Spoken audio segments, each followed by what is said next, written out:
November 24th, 2020X. This week, the Combine's dominion comes to an end. I'm the Loch Ness Mobster, and welcome to the Battle of City 17.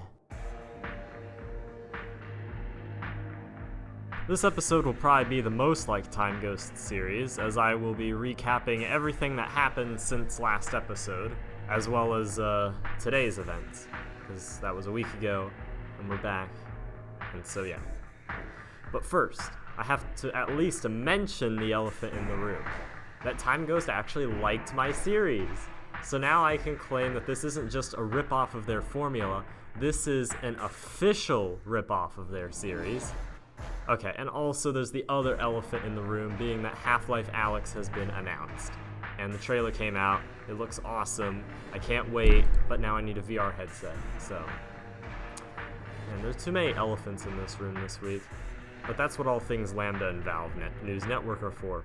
Hell, maybe instead of narrating the events of Half-Life 2, I should just play the damn game instead of basically narrating it.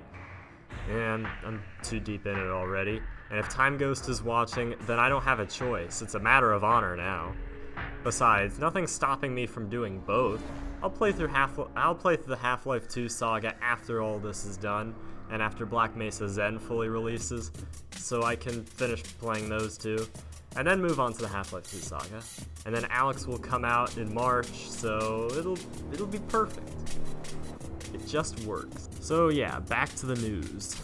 So the supposed death of Freeman and Alyx last week, and the destruction of Nova Prospekt, civil unrest followed in City 17, and the population would rise up with the singular goal of marching on the Citadel to free Eli Vance.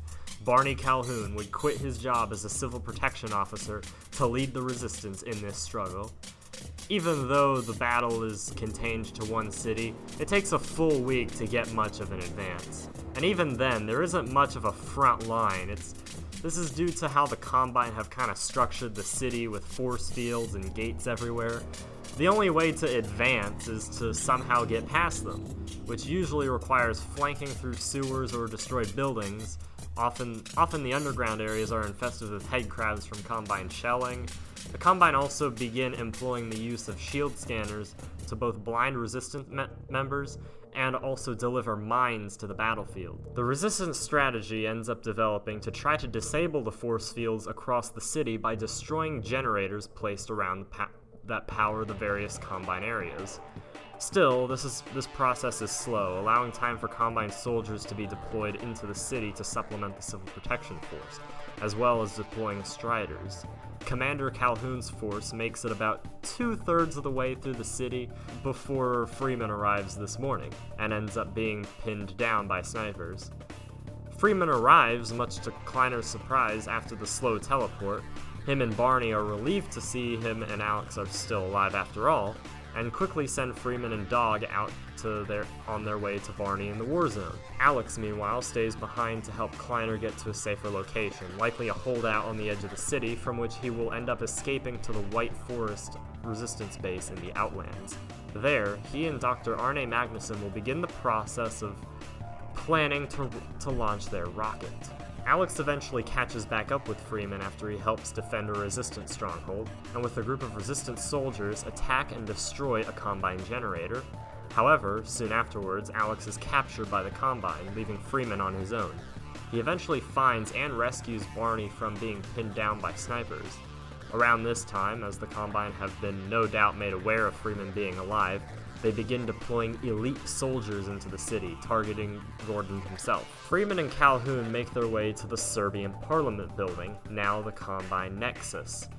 Though Barney being Barney, he mistakes it for a bank or a museum or something. The building contains the generators to Combine force fields throughout the city, as well as a suppression device on the roof of the building. This allows massive amounts of resistance soldiers to move through the city and towards the Citadel.